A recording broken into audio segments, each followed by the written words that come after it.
In today's video, I'm going to teach you how to insert table in Outlook email.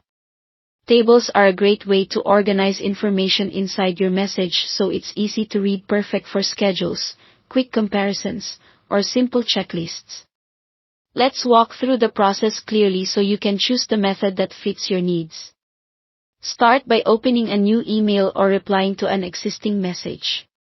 Once your message window is open, click exactly where you want the table to appear.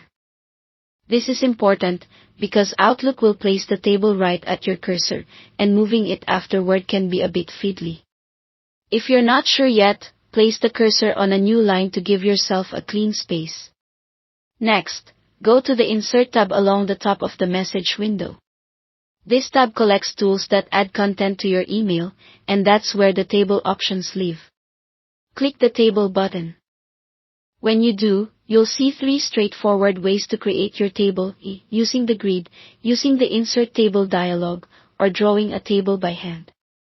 If you want something fast and simple, use the grid.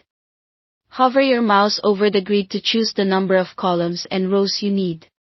Outlook shows a live preview as you hover, so you can check the size before you click. When it looks right, click once, and your table appears in the message. This is ideal when you just need a quick layout without exact measurements. If you need precise control over the size, choose Insert Table. A small dialog box will open, letting you enter the exact number of columns and rows.